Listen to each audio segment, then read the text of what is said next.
Saya ikut sholat Jumat di masjid. Pada waktu khotib membaca surat-surat, saya mendengar, lalu air mata saya menetes atau menangis sampai nggak tahu penyebabnya. Yang saya tanyakan, apakah sholat saya sah atau tidak?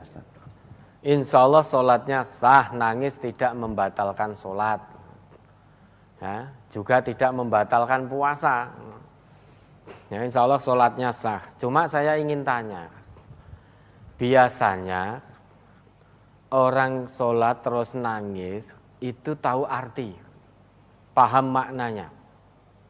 Nah, jenengan mudah-mudahan juga paham sehingga nangis. Misalkan ada imam membaca tentang ayat-ayat ancaman hari kiamat.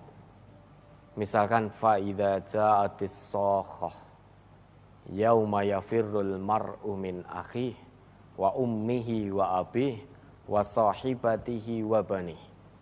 Itu biasanya orang yang paham, merasuk betul sampai hati, akan bergetar dan sampai meneteskan air mata.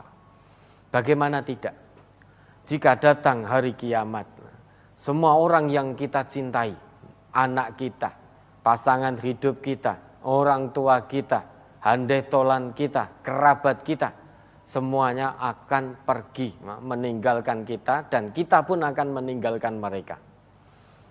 Bapak enggak ngurus anaknya lagi, anak enggak ngurus bapak ibunya lagi, suami tidak peduli dengan istrinya lagi, istri tidak peduli dengan suami lagi, orang tua tidak peduli dengan anaknya lagi, anak tidak peduli dengan orang tuanya lagi. Padahal ketika di dunia semuanya saling mencintai, saling menyayangi. Berapa banyak orang tua yang tidak rela melihat anak kecilnya menderita sakit, sehingga seringkali mengucapkan angan-angan yang tidak pasti. Andai kata panasnya bisa dipindah, lebih baik saya yang sakit, kamu tetap sehat nak. Itu orang tua di dunia rela menggantikan posisi anaknya yang sakit kalau itu bisa. Rela menggantikan posisi anaknya yang sedang dipenjara kalau itu bisa. Itu ketika di dunia. Namun itu semua tidak berlaku ketika hari kiamat. Semua sibuk dengan urusan sendiri-sendiri. Wah, kayak bapakmu ning neraka, wis ben. Ibaratnya begitu. Ibumu loh yang melahirkan kamu, nyayangi kamu sejak di dunia, mengandung dan seterusnya. Itu ternyata di neraka. Ndak apa-apa, biarkan, sing penting saya di surga. Loh, kamu nggak pengen tukar tempat? Tidak, biar dirasakan ibu saya sendiri. Atau nek perlu kalau saya jadi penghuni neraka saja, ibu saya akan saya tumbalkan kok untuk menggantikan posisi saya. Biar ibu saya di neraka, saya di surga. Likulli imri'in minhum yauma idzin sya'nu yughni. Semua sibuk golek selamat dewi-dewi. Sehingga tidak mau untuk menggantikan, berganti posisi, tukar posisi, tidak mau. Nah, biasanya orang yang paham mendengar ayat itu akan bergetar hatinya, akan meleleh air mata. Ya, dalam Quran surat Al-Ma'arij itu ya.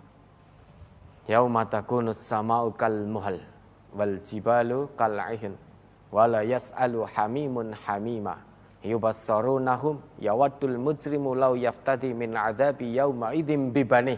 Anake nggo tumbal.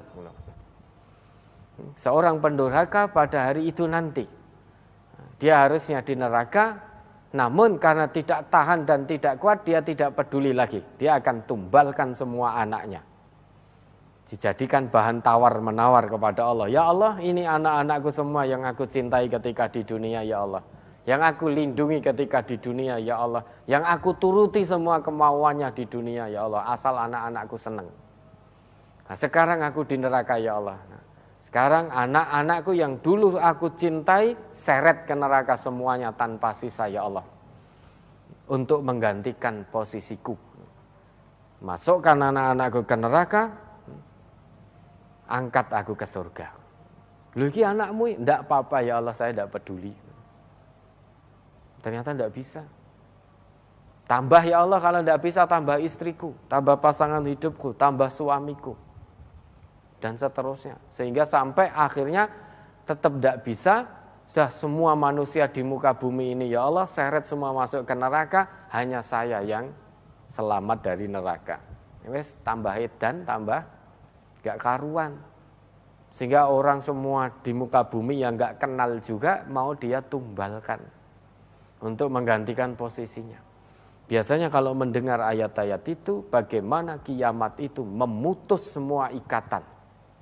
Di akhirat nanti, di sana, di yaumil hisab, semua ikatan yang pernah ada di dunia itu terputus. Bapak nggak bisa nolong anak, anak nggak bisa nolong bapak, anak nggak bisa nolong ibu, ibu juga nggak bisa nolong anak, suami nggak bisa nolong istri, istri nggak bisa nolong suami. Itu biasanya terus meleleh air mata. Saking dahsyatnya hari kiamat, dan itu nanti pasti terjadi. Pasti terjadi. Maka qu anfusakum wa ahlikum naro, perintah Allah begitu. Jaga dirimu dan keluargamu dari api neraka. Sehingga harapannya ada harapan. Kita tidak hanya dikumpulkan oleh Allah dalam satu keluarga di dunia saja, namun di surganya Allah kelak. Kalau ketika di dunia kita jaga diri dan keluarga dari api neraka, berarti Allah juga akan kumpulkan kita dan semua anggota keluarga kita di surganya kelak. Itu tujuan hidup kita. Ya, mudah-mudahan paham ya, dengan apa yang dibaca imam sehingga bisa sampai menetes air mata. Itu betapa nikmatnya kita kalau sampai memahami itu. Saat ayat Quran dibaca, dikumandangkan, didengungkan, kita bisa paham artinya sambil meresapi dalam hati.